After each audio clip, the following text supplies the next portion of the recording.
नमस्कार। बाजार हो गए हैं बंद और मार्केट का पूरे दिन का एक्शन लेकर हम हाजिर हैं मार्केट टॉप 20 में। नमस्कार, आपके साथ मैं हूं नेहा आनंद। शुरुआत करते हैं इस वक्त के मार्केट अपडेट के साथ। तो बाजार ने हफ्ते की शुरुआत, मंडे की जो शुरुआत है वो गिरावट के साथ की। सेंसेक्स 150 अंक फिसला है। निफ्टी की भी अगर बात करें तो 57 अंकों से ज्यादा की कमजोरी यहां पर दिखी। 10,740 के नीचे हमने बंद होते हुए देखा है। बैंकिंग शेयरों में आज खासा दबाव रहा। 200 अंक ये भी गवाकर आज नीचे 27,250 के नीचे बंद हुआ। मिड कैप शेयरों की पिटाई हुई और 70 अंक इसने भी आज गंवाए हैं। चुनिंदा टूटने वाले स्टॉक्स पर नजर डाल लेते हैं। निफ्टी के जो लूजर्स आपकी स्क्रीन पर लेकर आते हैं तो विप्रो, गेल, इंडियाबुल्स हाउसिंग फाइनेंस, टेक महिंद्रा, ये कुछ टॉप लूजर्स में शुमार रहे और तकरीबन 2.5 से 5% तक की कमजोरी दिखी। लेकिन इस पिटने वाले मार्केट में कुछ चढ़ने वाले भी सरताज रहे हैं। येस बैंक 6% जोड़कर ऊपर बंद हुआ है।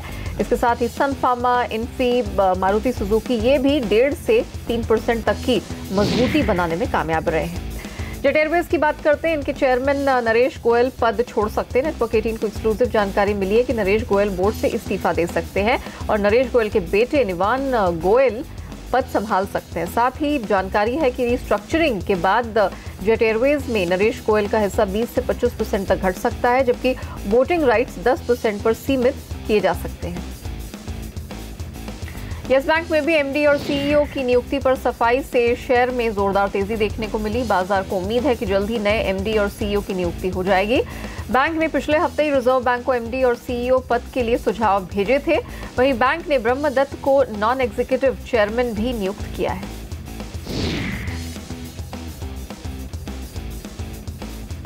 अच्छे नतीजों और ब्रोकरेज हाउसेस का भरोसा बढ़ने से इन्फोसिस में खरीदारी का दिन रहा। तीसरी तिमाही में कंपनी की आय उम्मीद से बेहतर रही है। इन्फोसिस पर ब्रोकरेज हाउसेस क्या कहते हैं, एक बार नजर डाल लेते हैं। सीएलएसए की 930 रुपए के लक्ष्य और इन्वेस्टेक की 784 रुपए के लक्ष्य के लिए शेयर पर खरीदारी की रिकमेंडेशन है, जबकि क्रेडिट स्विस की न्यूट्रल रेटिंग है।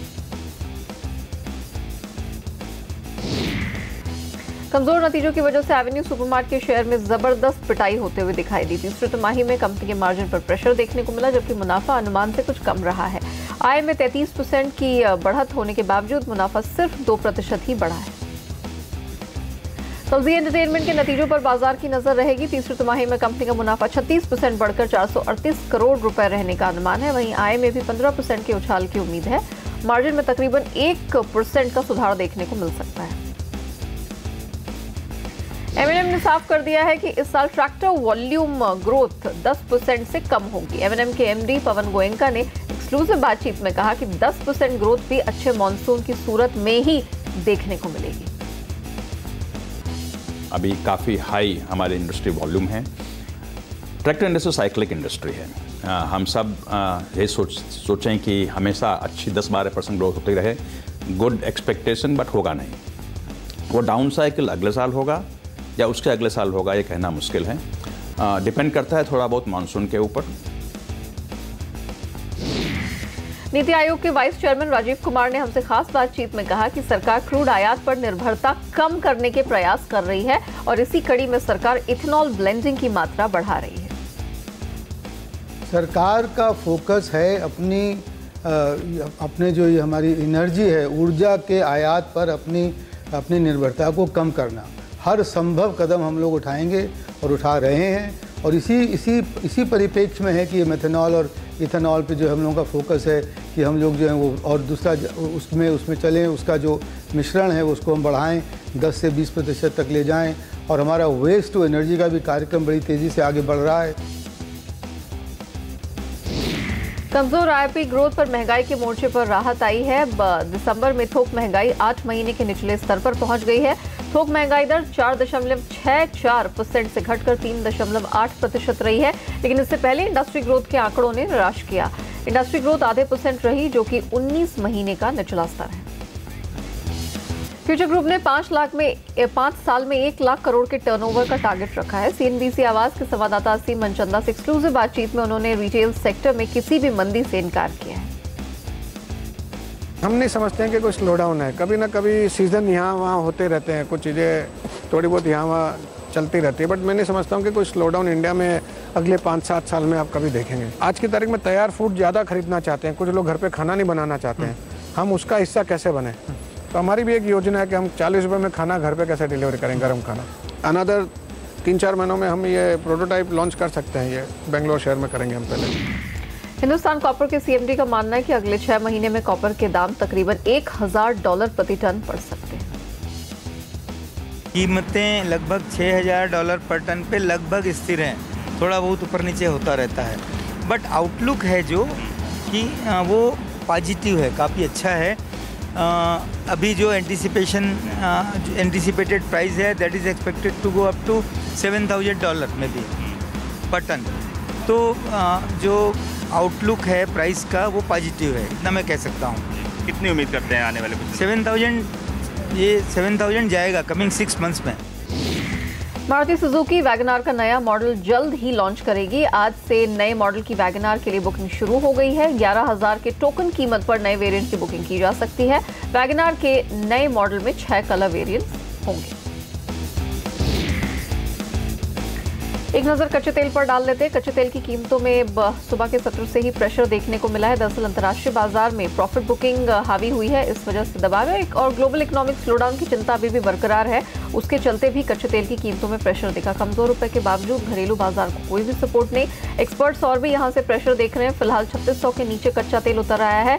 एक्सपर्ट्स मानते हैं कि नीचे 3560 तक यहाँ पर टारगेट नीचे देखने को मिल सकता है। तो कोई भी यहाँ से राइज हो, कोई भी बढ़ोत हो, उसका इस्तेमाल शॉर्ट साइड के लिए ही करना चाहिए। कच्चे तेल में गिरावट के बावजूद भी हम रुपए को देख रहे हैं कि उसकी चाल डगमगा गई है। डॉलर इंडेक्स भी कमजोर है, बावजूद इसके रुपए में हमने प्रेशर बनते हुए देखा है। एक्सपर्ट्स मानते हैं कि रुपए में कमजोरी कुछ समय और जारी रह सकती है। इस हफ्ते के लिए भी नीचे $1 की कीमत 70.5 और ऊपर 71.5 तक दिखाई दे रही है। आज की अगर बात करें तो कार्वी ब्रोकिंग की सलाह है कि खरीदारी करके चले। USD INR डॉलर जब ₹70.65 के पास मिले तब खरीदारी बनती है। 71 तक का टारगेट आज दिन के दौरान दे रहे हैं। सोने चांदी को कमजोर रुपए का सपोर्ट मिला हुआ है। दरअसल अंतर्राष्ट्रीय बाजार में भी सोना चढ़ा है। $1295 के करीब ट्रेड हो रहा है। ग्लोबल स्लोडाउन के टेंशंस बरकरार हैं। इक्विटी मार्केट में प्रेशर दिखा है। इस वजह से भी हमने सोने में सेफ हेवन अपील लौटते हुए देखी। आधे % ऊपर अंतर्राष्ट्रीय बाजार।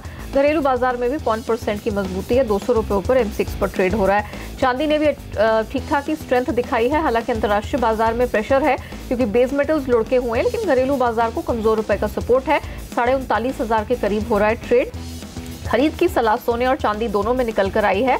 32,050, 32,060 के करीब कार्वी ब्रोकिंग की खरीदारी की सलाह है। वो इसे ऊपर 32,350 से 400 तक जाता हुआ देख रहे हैं। वहीं चांदी में भी खरीद की रिकमेंडेशन है। एक्सपर्ट्स इस हफ्ते तो 40,000 का टारगेट दे रहे हैं और इंट्राडे के लिहाज से भी सेकंड सेशन के लिहाज से 39,300 पर खरीद की सलाह है। 39,750 से 800 तक का टारगेट अपसाइड में देखने को मिल सकता है। मेटल्स की आज हालत थोड़ी पस्त है क्योंकि अंतर्राष्ट्रीय बाजार में सुस्ती है, इसलिए घरेलू बाजार में कमजोर रुपए के बावजूद भी एक छोटे दायरे का ट्रेड दिखाई दे रहा है। कॉपर थोड़ा सा ज्यादा ही टूटा हुआ, 1% तक की कमजोरी है।